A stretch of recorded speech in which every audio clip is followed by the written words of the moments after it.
Le score. Vous devez créer et comprendre que nous aurions un entretien tête-à-tête. 18h30, 20h sur Radio Nova. Bon, à mon tour maintenant. On a écouté vos classiques, on va écouter les miens. Avec Charline Roux. Bienvenue dans le score sur Nova, votre rendez-vous quotidien fait de musique et de conversation. Qu'est-ce s'appelle Orio ? Une interview. Plaisir multiplié aujourd'hui par deux invités. Elle est la fille du 14 juillet, spécialiste des Vincent en galère, qu'ils n'aient pas d'écailles ou qu'ils doivent mourir. Elle seule peut, sans pouvoir, botter les culs des gens en costume et en détresse dans Comment je suis devenue super-héros, mais aussi incarner la mythique Marie Quilouche de Bécassine. Elle est merveilleuse dans les tout récents Le Beau Rôle et L'Attachement. Il a participé, lui, au ciné, à la création d'un organe de presse tout à fait fréquentable, Télé Gaucho. Il est spécialiste des triangles amoureux dans À 3 on y va, Libre et assoupi, va au mariage quand il s'appelle Gaspard ou à la piscine quand il est dans le grand bain. Il a réalisé l'épopée de deux frères. Ils sont tous les deux à l'affiche de Mikado de Baya Kasmi dans les salles ce mercredi. Bonjour Vima Laponce, bonjour Félix Moiti. Bonjour. Merci de passer par ce studio. Ça me fait très plaisir. Moi, j'ai adoré votre manière de nous présenter. Oh, merci. On avait dit qu'on se tutoyait, Félix. J'ai adoré ta c'est manière. Complètement artificiel. Maintenant, on a vraiment grillé le truc. On a grillé la on ne se cartouche. connaît pas. Voilà. C'est fait. Je précise que ce sont deux CV très, très express. Oui. Vos carrières sont bien plus étendues que ce que je viens de raconter. Mais je gagne du temps puisqu'il paraît qu'une question appelle une autre question chez l'un de vous deux, en l'occurrence Félix. En effet. C'est une... Alors, parce que Vimala aime dire que je suis une sorte de rabbin. Non, mais c'est vrai que j'ai voulu être rabbin quand j'étais plus jeune. Ouais. Et donc, c'est vrai que c'est une école de pensée inspirée sous infusion talmudique. Voilà, où il y a un jeu de questions-réponses en permanence et où il n'y a que des questions à toutes les réponses qu'on vient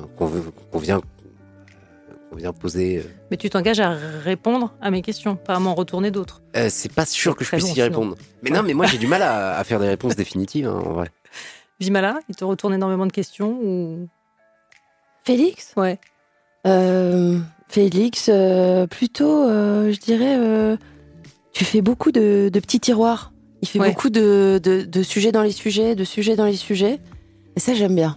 Très bien. C'est un voyage, quoi. Alors, il y a une question qui appelle une réponse définitive ici. C'est la question rituelle de cette émission. Quelle place prend la musique dans votre quotidien ? Je t'en prie, Vimala. Elle a joué à l'Olympia hier soir, attendez.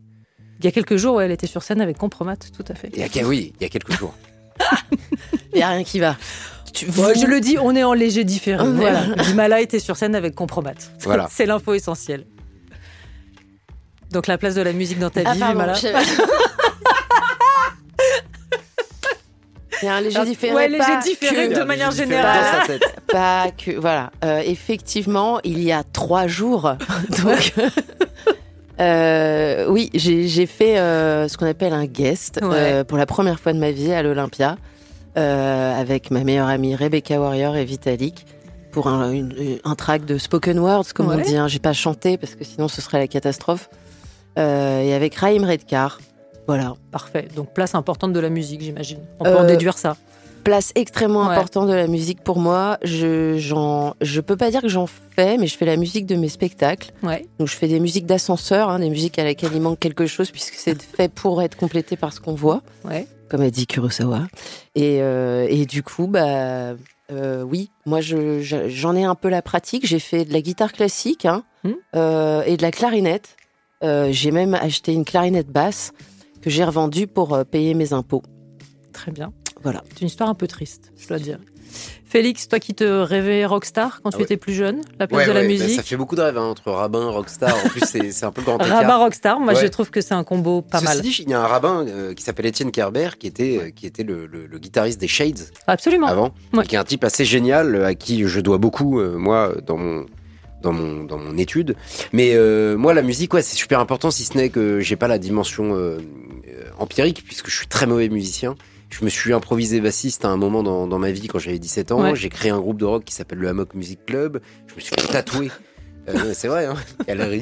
Je me suis fait tatouer sur le bras gauche et je me suis fait virer du groupe au bout d'une semaine. Je suis le fondateur, tatoué, viré. C'est ça ton tatouage ? Ça, c'est mon ex qui m'a quitté. C'est mon groupe de rock qui m'a viré. On partage beaucoup, vraiment, je trouve, dès le début de cette émission. Alors, j'ajoute une info. Semblerait-il, tu es interdit de chanter, ne serait-ce que joyeux anniversaire. Ah oui, t'es bien renseigné. Ouais. Moi, c'est désastreux. C'est-à-dire, je chante vraiment mal. Mais même, moi, mes parents me disaient à table, quand c'était l'anniversaire de mon frère ou de ma sœur, ils disaient toi, Félix, tu tapes des mains. Et sauf que j'avais même pas le sens du rythme. Donc c'était vraiment désastreux. Donc en fait, j'ai nourri un complexe. Non, mais c'est un traumatisme. Hein. Je le dis en souriant à l'antenne de Radio Nova, mais c'est un vrai traumatisme. Mais je propose qu'on commence en musique. Si ça vous va tous les deux, on va évidemment, j'expliquerai le évidemment après, débuter avec Nino Ferrer. Le score sur Radio Nova. Nino Ferrer sur Nova La Roi Madureira, un titre qui revient très souvent dans Mikado, le film de Baya Kasmi qui sera dans les salles ce mercredi. Mikado, c'est Félix Moati, Laetitia, c'est Vimala Pons. C'est un couple qui mène une vie bohème, ou une drôle de vie, c'est selon, à bord de leur van avec leurs enfants, Zéphyr et Nuage. Une panne les oblige à s'installer le temps d'un été chez Vincent, incarné par Ramzi, un enseignant qui vit seul avec sa fille. Ils vont rester longtemps tes potes avec le camion là ? Ils ont pas la vie facile, ça tu peux le comprendre quand même. Officiellement, je suis jamais née. Il se passe quoi si quelqu'un déclare pas son gosse? Je veux pas que les momies se sentent bien ici. T'as pas envie que ça ? Ah si, mais pas avec des choses qu'on peut pas se permettre. C'est difficile le collège. Tu veux y aller ? Il est très gentil et très intelligent, je trouve. Les profs quoi. Tu crois que je vois pas ce que t'es en train de faire? Je vous aime bien, c'est tout. Tellement que tu veux me voler ma fille. J'ai assez de problèmes comme ça, moi, dans ma vie, pour que vous veniez m'en rajouter. Mikado, c'est un film sur l'enfance, sur l'identité, sur le désir de liberté, un triple défi qui concerne à la fois les mômes, mais aussi le couple, dont l'enfance écrasante est également un enjeu. Est-ce que vous vous êtes tous les deux sentis plus proches de vos personnages ou des enfants dans le film ? C'est intéressant. Moi, des enfants. Ouais. C'est-à-dire, attends, tu veux dire, est-ce que je me suis senti plus proche de ce que jouaient les enfants ou... Non, plus proche, toi, Félix, des personnages incarnés par les enfants. Ah, bah non, moi je suis de l'autre côté, je suis père, donc forcément je me sens plus proche de Mikado, si ce n'est que Mikado n'est pas un personnage irréprochable, c'est-à-dire il exerce quand même sur sa famille une sorte de tyrannie. Il a mis en place avec Laetitia, donc Vimala, cette espèce d'utopie sur les routes, loin des institutions, mais il est quand même un peu tyrannique avec ses enfants, puisqu'il est tellement obsédé par l'idée qu'on les lui prenne qu'il a peur, il vit dans un danger permanent, une menace permanente. Mais donc en ça, je diffère beaucoup de Mikado. Néanmoins, je suis quand même père, donc je m'identifie plus à un adulte qu'à un enfant. Ma psy sera ravie d'entendre cette interview d'ailleurs. Vimala ? Alors moi, je suis pas père. J'ai pas d'enfant. Je suis pas un père non plus. J'ai juste un père en fait, et j'ai pas de famille non plus. Non mais c'est vrai. Voilà. Du coup, j'ai pas de hyper malaise dans le studio. Non, mais on peut s'identifier à la liberté des enfants sous contrainte aussi. Je trouve que c'est des personnages qui sont très en prise avec leur enfance. Oui, y compris en tant qu'adultes. Moi, je trouve que quand même, c'est plutôt, ils sont du côté de l'adolescence, ces deux parents plutôt. Et après, c'est vrai ce que tu dis. C'est un road trip mélo. Sur fond de réalisme social, parce qu'en fait, c'est pas bohème du tout, parce que quand on vit dans un camion et qu'on passe par des nationales pour pas se faire repérer, c'est en fait, ils sont hors la loi. Et Absolument. Du coup, la marginalité ou le hors norme, en fait, c'est quand tu le subis, c'est pas comme quand moi j'ai vécu en caravane et en bateau, mais j'avais le choix. Ouais, absolument. Et ça, c'est la bourgeoisie. Et tu parlais d'adolescence, ces deux personnages qui sont constamment en mouvement, ou qui sont en tout cas très agités, avec un langage corporel qui est justement très proche de celui des ados au jeu de main avant les jeux de vilain. Est-ce que c'est aussi par leur gestuelle et leur forme de brusquerie que vous les avez attrapés ? Bah oui, ouais, bien sûr. Bayan nous disait beaucoup... Vimala est littéralement en train de te mettre des coups de poing dans l'épaule. Bayan nous disait beaucoup que ça passait par les corps, en effet. Donc il y a une brusquerie des corps, il y a... Et puis moi, par exemple, pour Mikado, en amont, je me suis beaucoup posé la question de comment il marchait, parce que Bayam me disait, voilà, comme c'est quelqu'un qui est constamment menacé, qui voit tout comme une menace. En fait, il n'est pas menacé réellement, mais il voit tout comme une menace. Donc ça impacte sur la manière de marcher, sur la gravité, sur le rapport le rapport à la physicalité, si j'ose dire. La manière de rire aussi. Mais lui, il rit toujours en décalage, Mikado, pour le coup. Bizarre. Un rire qui vient déchirer la douleur un peu, qui est un rire pudique évidemment, mais qui vient éclater le chagrin, quoi. On continue de parler de Mikado dans un instant. On écoutera aussi les Kings et on écoutera aussi Vimala qui rit, a priori. Tout ça, ce sera après la pub. Les Kings, je suis très content parce que... Moi aussi, j'adore les Kings. Le score sur Radio Nova. Nova. The Kings sur Nova Sunny Afternoon, un titre qui, je crois, fait partie des playlists de Félix Moati, venu nous parler avec Vimala Pons, de Mikado, de Baya Kasmi dans les salles ce mercredi. Info ou intox, Félix ? Complètement véridique, là, pour le coup. Et on a entendu Vimala s'écrire « Ah, j'adore aussi les Kings ». Ouais. Bah voilà, oui, c'est difficile de pas aimer les Kings, non ? Je sais pas, j'imagine que ça existe. Moi, après les avoir confondus avec les Beatles pendant tout un sacré paquet d'années, quand même, bah du coup, maintenant, je les adore. Très bien. Et c'est un titre que j'ai aussi choisi parce que j'y vois un rapport avec le film. Alors certes, c'est un mélodrame, mais il s'en dégage aussi une certaine douceur. L'amour filial y est pour beaucoup, mais l'endroit aussi. Je ne sais pas si vous voyez ce que je veux dire. Est-ce que vous l'avez ressenti ? Je pense que c'était fondamental chez Baya que le film soit comme ça, lumineux, solaire, sensuel, que évidemment, malgré l'intensité des sentiments qu'elle met en scène, que le film soit comme ça, un bain de lumière, une douche de soleil. Permanence. J'ai épuisé toutes mes métaphores sur non, c'est bien, j'aime bien, je me dis, on va... Mais non, je savais pas la troisième que je pouvais sortir, là. Mais en effet, oui, c'est un bain de lumière. Bon, c'est la région dans laquelle on a tourné, dans le sud de la France, à côté d'Aix-en-Provence, de Toulon. Voilà, donc c'est un film qui est très proche des éléments et qui est magnifié en plus par la lumière de Romain Loboniec, qui est donc le chef opérateur, qui a su capter comme ça la lumière sur nos visages et sur l'environnement. Pas de jugement, mais un proverbe, l'enfer est pavé de bonnes intentions. 2 parents qui sont effectivement super aimants, mais qui veulent pas reproduire un schéma douloureux. Et de fait, Laetitia et surtout Mikado font mener à leurs enfants une existence parallèle au monde qui est censé les entourer. Ouais. La marge définit la norme et inversement. Vous vous situez où, vous, sur l'échiquier ? Dans nos vies Ouais. Bah, on a des vies. Ou dans votre conception du métier ? Parce que j'ai l'impression qu'il y a une espèce de forme de liberté absolue dans ce que vous faites tous les deux. Ah, bah qui préside un peu vos choix. Oui, mais après, le métier d'acteur est par définition un peu normatif. Je crois. Ah, tu trouves ? Bah, parce qu'on s'insère dans une industrie, on s'insère dans le désir de l'autre, surtout, donc par définition... vous faites des choix aussi. Mais on fait des choix. Ouais. Mais moi, je sais pas, j'essaye de mener ma vie d'acteur comme j'essaye de mener ma vie quotidienne, c'est-à-dire en suivant mon désir, en suivant mes envies. Et donc avec la possibilité de la contrariété, la possibilité d'être en marge, la possibilité d'être tout à fait au centre. Ça dépend, mais de toute façon, le conformisme est toujours relatif au milieu dans lequel on évolue. Ouais. Il n'y a pas d'anticonformisme en soi ou absolu. C'est toujours relatif à un milieu. J'essaye de penser contre moi-même. Voilà. Vimala, tu as eu l'impression parfois de frôler la marge ? Alors tu disais tout à l'heure, on ne va pas parler de mise en danger parce qu'on en est très loin, mais... C'est la norme et la marge, c'est 2 notions qui te parlent ? Moi, c'est vrai que pour avoir été élevée dans une secte en Inde, déjà, qui remet tout de suite le principe de norme à un autre endroit. Mais très joyeuse, par ailleurs. Et ben, c'est vrai que du coup, d'avoir d'autres façons de penser, et ben, on a envie justement d'être normal. Ouais. Et du coup, parce qu'en fait, c'est un peu comme dans le film, quand il y a quelque chose d'une volonté de pas vivre comme la société pour la fuir, parce que c'est vrai qu'elle a plein de problèmes aussi, ben en fait, ça isole et on peut pas communier avec les autres. Et moi, je sais que j'aime bien être normale. C'est-à-dire qu'en grandissant, tu t'éloignes de la marge. Je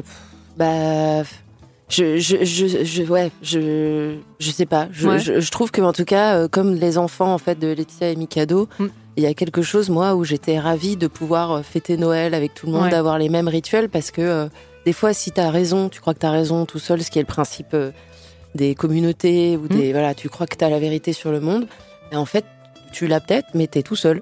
Et donc c'est pas, en tant qu'enfant, je trouve que c'est pas tout le temps joyeux ça.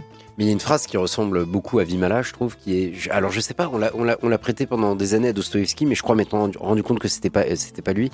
C'est l'original, c'est celui qui essaye de faire comme tout le monde, mais qui n'y arrive pas. Ouais. Et je trouve que Vimala, c'est un peu ça. Il y a cette volonté de... Mais je t'emmerde.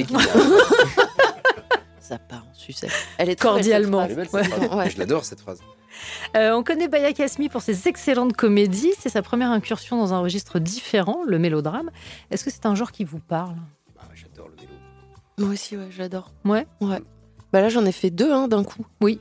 C'est vrai, l'attachement, c'est un mélo. Là, le film de Baya aussi, moi, je suis particulièrement touchée parce que Baya Kasmi, ça fait peut-être 15 ans maintenant que je la connais. Depuis le court-métrage. Félix, Félix, c'est l'enfant adoptif de Michel Leclerc. Moi, je suis la sœur de Baya, sa sœur maléfique. Elle, c'est ma sœur bénéfique. Comme dans les Walt Disney, parce que moi, je suis brune, sûr. Elle est blonde. Donc, c'est elle la gentille. Et ils nous ont tous les deux, comme ça, confié ce couple de cinéma, des rôles qui nous ont fait grandir. Et avec une grande fidélité qu'ils ont. Donc, il y a... J'ai perdu complètement de vue votre question, mais je voulais juste dire que j'étais très émue que Baya Kasmi opère un virage comme ça. Et vers le mélo, on en revient à la question. Vers le mélo, vers l'émotion et vers, grâce à Romain Le Bonnier, avec une image aussi très très sensible. Puisque c'est le moment, c'est comme ça que je le vis en tout cas, je vous propose d'écouter Catherine, Moment parfait. Le score sur Nova, sur Radio Nova. Avec Charline Roux. Philippe Catherine sur Nova, Moment parfait, toujours en compagnie de Vima Laponce et Félix Moati, venu nous parler de Mikado de Baya Kasmi qui sera dans les salles ce mercredi. Ce film, c'est aussi la rencontre de deux familles, la vôtre avec vos enfants, joués merveilleusement, alors je m'en voudrais d'écorcher son nom, par Patience Muschenbach. Ouais. Je savais qu'il y avait Muschenbach, c'est alsacien, je crois. Muschenbach et Louis Aubry. Et la famille de Vincent, Ramzi, qui vit seul avec sa fille incarnée par Saul Benchetrit. Comment est-ce que ce petit monde a vécu la collectivité ? Franchement, très bien. Mais après, c'est lié à Baya. Baya, on a envie de la suivre partout où elle va. C'est tourné en famille, en fait. C'est tourné en famille. Moi, Patience, on faisait carrément croire le soir, quand on allait au restaurant ou dans les bars, que c'était vraiment ma fille. Ouais. Ah oui, c'est vrai. On faisait croire ça aux gens. C'est hyper malsain. Bah non, non, je rigole, c'est une blague.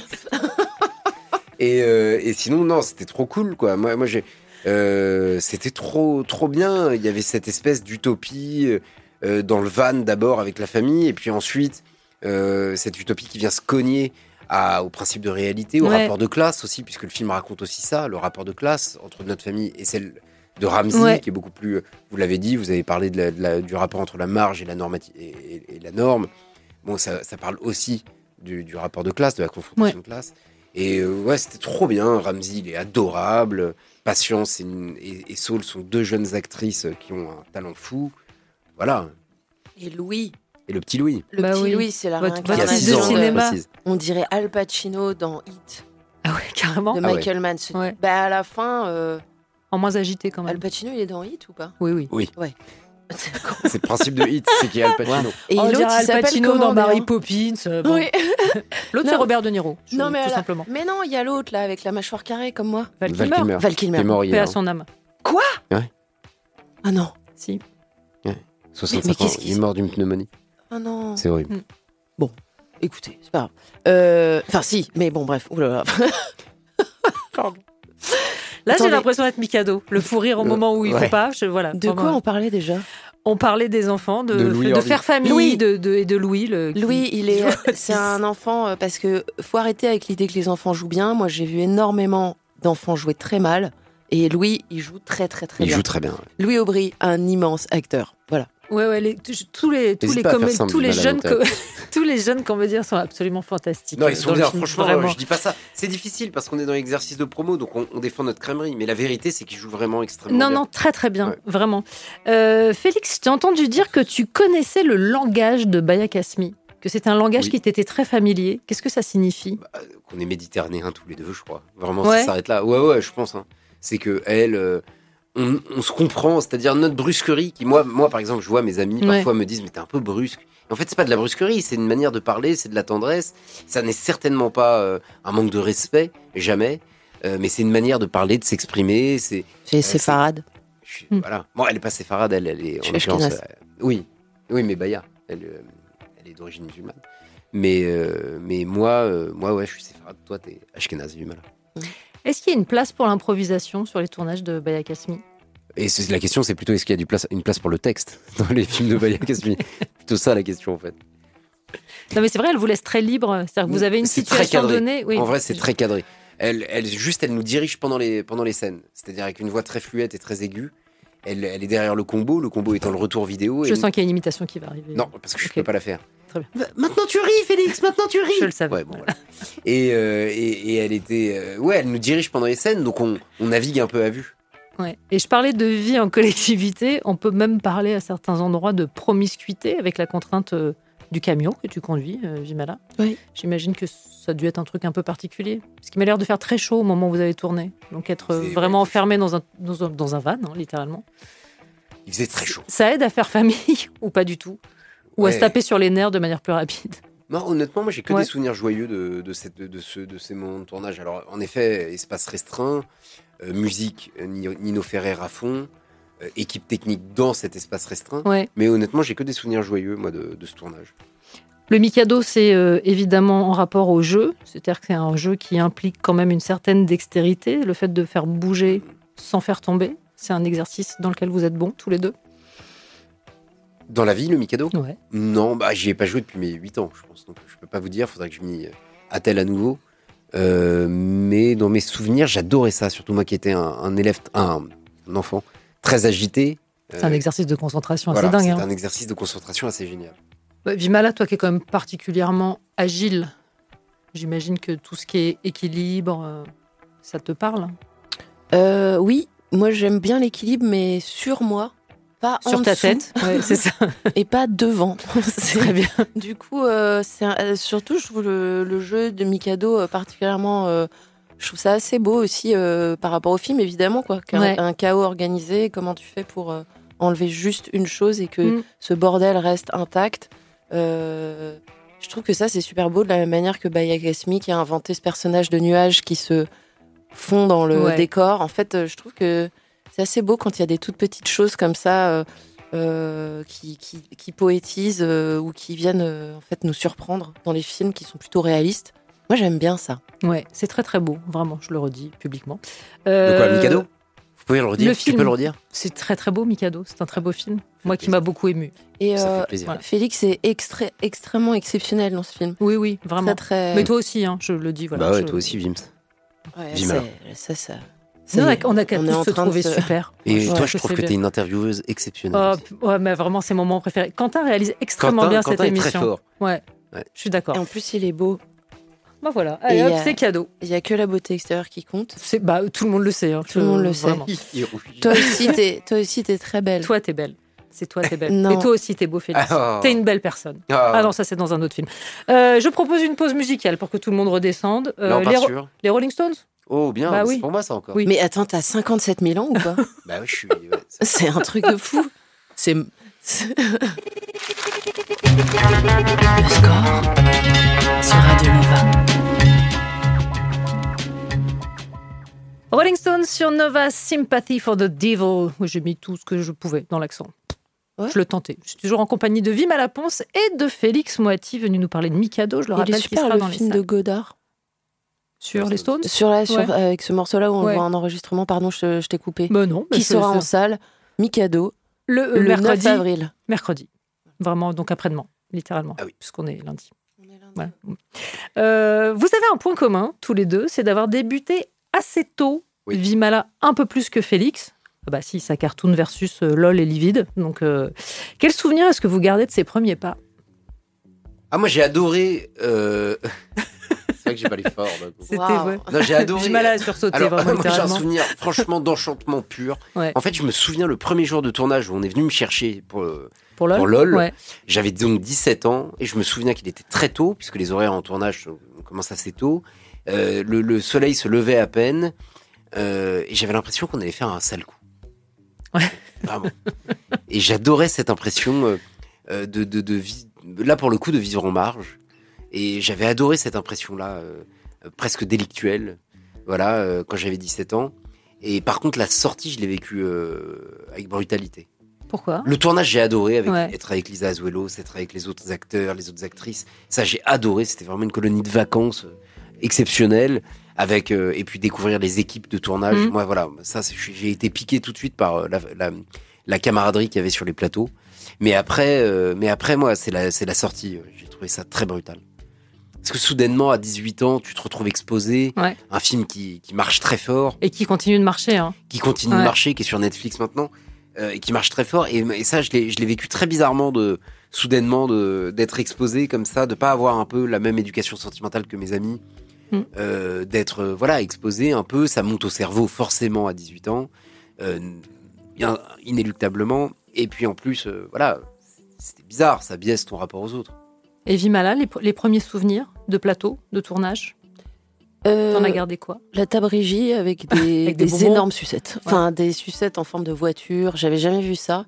Et aussi la chance, moi c'était ma meilleure amie Jessica Finel, qui est maintenant avocate, qui était dans une agence de mannequins, d'enfants acteurs, mannequins. J'ai dit plein de fois le mot mannequin là. Du coup, et qui m'a, enfin vraiment le truc typique. J'étais dans la salle d'attente, on faisait du tennis l'après-midi, et puis les gens m'ont dit qu'est-ce que tu fais là, viens. Et donc là, j'ai fait, je fait une démo de karaté parce que je venais de commencer le karaté. Vraiment no shame. Enfin, une enfant quoi. Voilà, et je jouais avec un garçon que j'ai littéralement explosé. Enfin, vraiment, j'ai tiré la couverture à moi. Enfin, c'était affreux, je l'écoutais pas. Je parlais dessus. Voilà, et j'ai eu le rôle. Voilà, comme c'est comme ça. Pour jouer avec Bugs Bunny. Pour jouer avec Bugs Bunny et ma meilleure amie qui a été prise. Parfait. Et est-ce qu'à ce moment-là, au moment de vos débuts, vous aviez déjà en tête l'idée de poursuivre ? Ah non, moi je pensais que j'allais faire que LOL. Ouais. Mais en fait, j'ai trop aimé ça. Mais j'ai quand même continué les études. J'ai fait Hippocagne, classe prépa littéraire, quoi. Oui, je l'avais, ça va. Oui, non mais Sois pas tout le monde n'a pas. Non mais tout le monde n'a pas. C'est pas par snobisme que je dis ça. Je sais, je plaisante. Tout le monde n'a pas. Vraiment. Et donc j'ai dans l'idée à cette époque de devenir reporter de guerre ou voilà. Et puis j'ai été quand même trop piqué quoi par par l'atmosphère qu'il y avait sur les plateaux et l'envie de jouer qui me démangeait, qui était là comme ça. Donc ensuite j'ai eu un agent qui m'a fait passer des castings. Et c'est là que j'ai rencontré Michel Leclerc. Et donc qui dit Michel Leclerc dit des années plus tard Mikado de Baya Kasmi. Absolument. Qui sort le 9 avril. Mercredi. Voilà. Après-demain. Après-demain. Littéralement. Vimala, toi, à ce moment-là, tu as été aussi piqué par le virus, comme disait Félix, ou c'était vraiment accidentel, c'était une première parenthèse? Moi, je voulais vraiment être réalisatrice. Enfin, je voulais être scénariste, d'abord. Oui, toi, tu as commencé avec des envies d'écriture. Ah oui. Et du coup, effectivement, ça m'a piqué pour, en fait, me dire que c'était ça que je voulais faire, mais pas acteur, non. Pas directement acteur. Est-ce qu'il y a un rôle dans vos filmos respectifs après lequel vous vous êtes dit, là, voilà, j'étais au bon endroit? Un rôle? Ouais. Un tournage où d'un seul coup, tu te dis, voilà, c'est là, c'est mon endroit, en fait. C'est qui a confirmé les envies que tu avais. Moi, c'est le court-métrage de Baya. Kasmi, j'aurais pu être une pute. Où je me suis rendu compte que, en fait, moi, j'étais très premier degré et j'ai entendu les gens rire à la projo. Et j'avais pas trop prévu que ça soit drôle, en fait. Et ça, c'est assez étonnant quand tu comprends que tu peux être drôle. Et la rencontre avec Bruno Podalides aussi, et Baya, ça a été... moi, ça... Là, je me suis dit, tiens, il se passe quelque chose qui me permet de me rencontrer moi-même. Et toi, Félix? Moi, c'est pareil, c'était Lego Show quand j'avais 20 ans, le film de Michel Leclerc, parce que soudainement, ça venait parler de tout ce qui me taraudait dans mon entrée de vie d'adulte, enfin de vie de jeune homme, à savoir la question de l'engagement politique, de l'amour, de la vie en troupe, de la vie en bande, de la collectivité. Voilà, c'était que des thèmes qui me touchaient, qui me plaisaient. Et Michel me les a mis sur un plateau, quoi. Et donc j'ai adoré. Et c'est pendant ce tournage d'ailleurs que j'écoutais Sunny Afternoon des Kings en boucle. Voilà, ça boucle de fait. Et comme tu viens de parler de Télé Gaucho, c'est le moment où je vais dire ce truc extrêmement contre-productif. On va faire une courte pause pour la pub. Ouais. Le score sur Nova. Charline Roux. Nova. Toujours en compagnie de Vimala Ponce et Félix Moiti. Je rappelle l'actu, ou vous le faites? Mikado dans les salles. Le 9 avril. Après-demain. Voilà, après-demain. Un film magnifique, solaire, tendre, bouleversant. Et extrêmement bien incarné. Ramzi Bedia. Merci, c'est gentil. Et les mômes, formidable. Vimala Ponce. Voilà. Louis Aubry. De l'amour, vraiment à gogo. Patience Muschenbach. Saul Benchetrit. Voilà. Non, franchement, merci pour ce que tu dis. Mais c'est vrai que moi, le film, il me tient énormément à cœur. Je le trouve, honnêtement, c'est très agréable quand on est fier en fait de quelque chose qu'on a fait.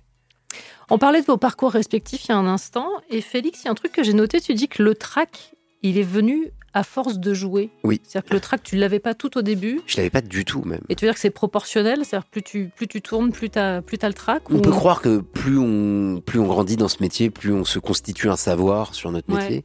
Mais avec le savoir vient aussi, je pense, une conscience de notre corps, de notre manière de jouer, puisque tous les acteurs ont des béquilles, des tics, des choses qui se répètent.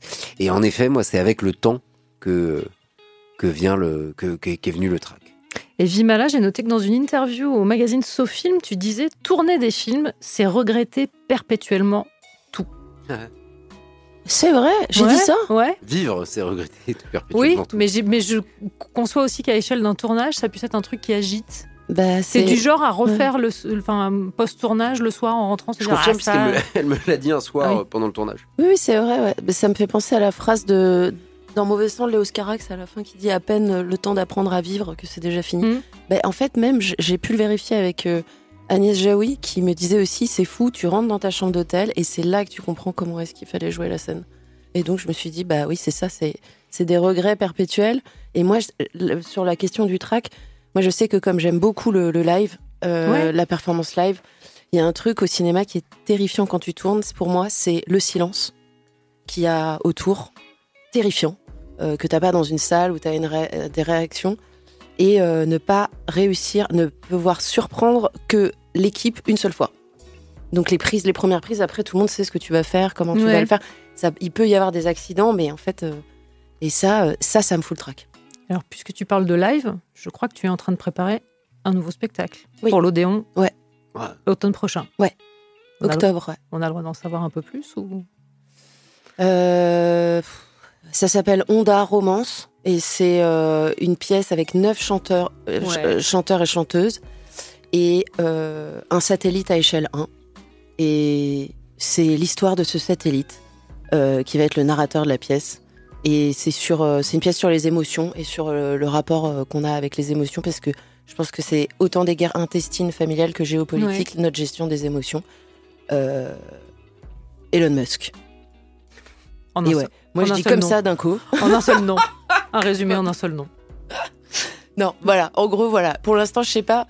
C'est ça. C'est exactement ça. Mais je pars en création là en mai-juin. Alors, puisqu'on parle de création, Félix, il y a un deuxième film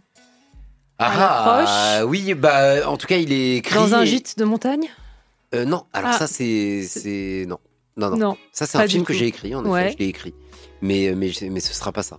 D'accord. Non, ce sera autre chose. Du coup, je dis rien parce que si... Non, mais j'ai d'autres trucs à annoncer. Hein. Tu apparais dans Le Mélange des genres de Michel Leclerc, qui sera aussi bientôt dans les salles.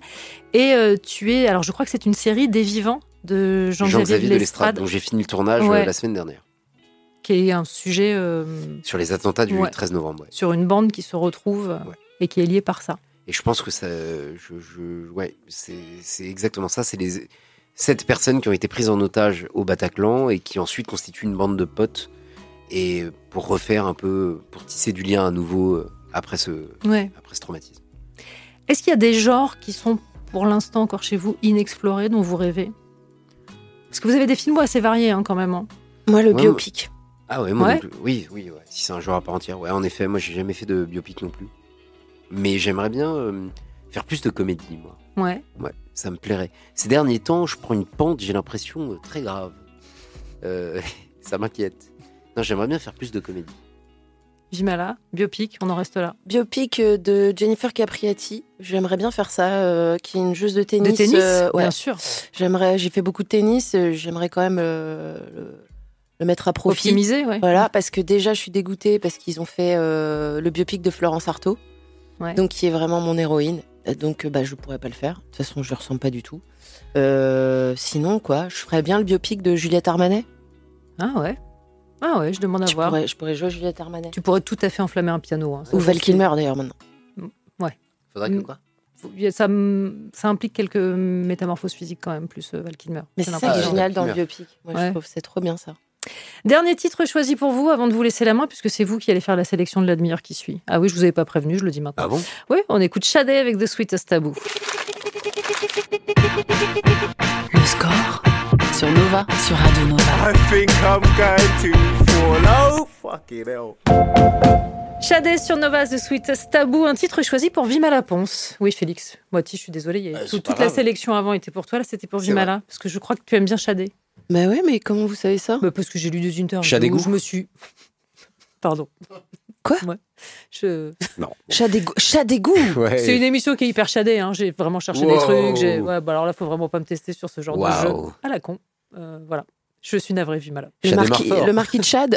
Lui-même. Waouh. Chadé Marfort. On a qu'à jouer à Chad Perché. Non, c'est bon, ça suffit.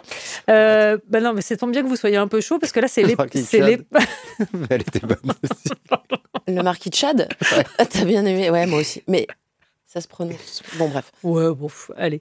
Non, c'est bien. Vous êtes en forme. C'est le moment que redoutent normalement les invités. C'est un questionnaire sur la musique. Il faut répondre du tac au tac. C'est un blind test, genre? Non, non. Ouais. Non, c'est vraiment du ressenti et vos goûts perso. Est-ce que vous êtes prêts? Oui. Allez. Le titre qui symbolise le mieux l'enfance? Moi, c'est bizarre. Ça symbolise pas du tout l'enfance, mais c'est ce que me faisaient écouter mes parents quand j'étais petit. C'est l'affiche rouge de Léo Ferré. Très bien. Vous n'aviez réclamé ni la gloire, ni les larmes, ni l'orgue, ni la prière aux agonisants. 11 ans déjà, que cela passe vite, 11 ans. Vous vous étiez servi simplement de vos armes. La mort n'éblouit pas les yeux des partisans. Wow. Vimala. C'est normal, de Brigitte Fontaine et Araski. Très bien, le titre qui symbolise le mieux l'adolescence. Oh, un son de la FF ou de Sniper, gravé à la bougie sur les vitres du RER. Warren G. Regulate, j'imagine. Votre hit de karaoké? La groupie du pianiste. Non, je m'appelle Henri. Je me présente. Balavoine. Je m'appelle Henri, le chanteur. Chercher le titre. Vimala. No Diggity. Ah oui, toutes les voix en fait. C'est-à-dire qu'on fait les choristes. Ouais, très bien. Le titre qu'on serait peut-être surpris de trouver dans vos playlists? Ta reine de Angèle. Pourquoi on serait surpris? Oui, c'est vrai. Pourquoi? Pardon, c'était un jugement nul. Non, mais t'as raison. C'est pourquoi surpris? Oui, non, en effet. Parce que j'imaginais qu'il fallait être plus jeune pour écouter cette chanson. Non, il n'y a pas d'âge. Cette chanson me bouleverse. Vimala. Le Stabat Mater de Boccherini, chanté par Agnès Mellon. Très bien. Le titre qui vous propulse immédiatement sur la piste de danse? J'aime mon pays de Sexy Sushi. Ouais. J'ai l'impression que je réponds comme si c'était un jeu. Take Me Out de Franz Ferdinand. Très bien. Et le titre qui vous en fait immédiatement sortir? C'est pas gentil pour l'artiste. Alors, non, je précise, ça peut être aussi parce qu'il n'y a pas une bonne maîtrise de la danse. Louise Attaque, Trio. Voilà, elle a répondu beaucoup trop vite. J'adore Louise Attaque. Ouais, non, mais je sais pas. Cauchemar. Cauchemar en cuisine. J'adore Louise Attaque. Non, mais ça peut être la rue Canou. La rue Canou. Ou les trucs là. Ça me dégoûte. J'ai dû me planter. Non, les trucs bretons là aussi là. Mano. Ouais. Ah oui, Mano, bon. La tribu de Dana. La tribu de Dana. Ouais, mais j'adorais quand j'étais petit, moi, pour le coup. Cauchemar. Votre chanson de comédie musicale préférée? Alors là, j'ai aucune idée. Ok. Non. Même pas un Moulin Rouge, Non. Je suis seule sur Moulin Rouge. Ouais, je sais, c'est un de mes films préférés. Jugez-moi. Non, moi j'aime bien aussi. Ouais, c'est étonnant. Personne l'évoque. Hakuna Matata, moi, je dirais. Bah voilà, ça marche. Ah ouais, le Roi Lion. Oui, pareil. Ok. Oh, le flemmard. Le titre que vous avez le plus écouté ces derniers jours? David Orlovsky, qui est un clarinettiste allemand. Ouais. C'est absolument splendide ce qu'il fait. Vimala. Playing Praying de Compromat, parce qu'il fallait que j'apprenne la chanson. Très bien. Ah, et Why do you treat me so bad de Cannonball Adderley, qui est un saxophoniste de génie. Très bien. Et la dernière question, la chanson pénible dont vous avez un mal de chien à vous débarrasser une fois que vous l'avez en tête?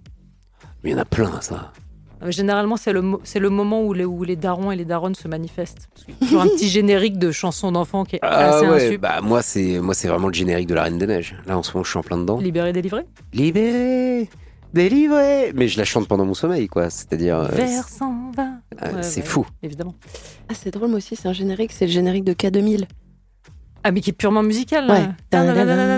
Ok, je l'ai. Et je vais l'avoir pendant toute la soirée. C'est gagné.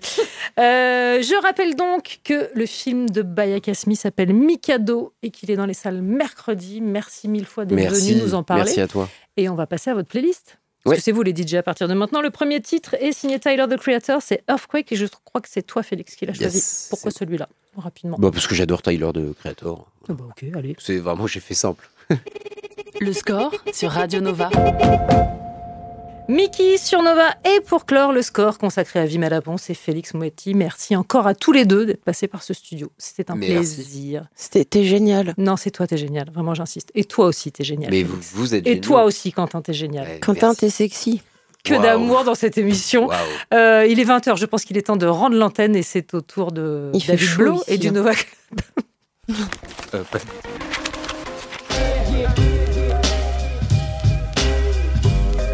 Le score sur Radio Nova.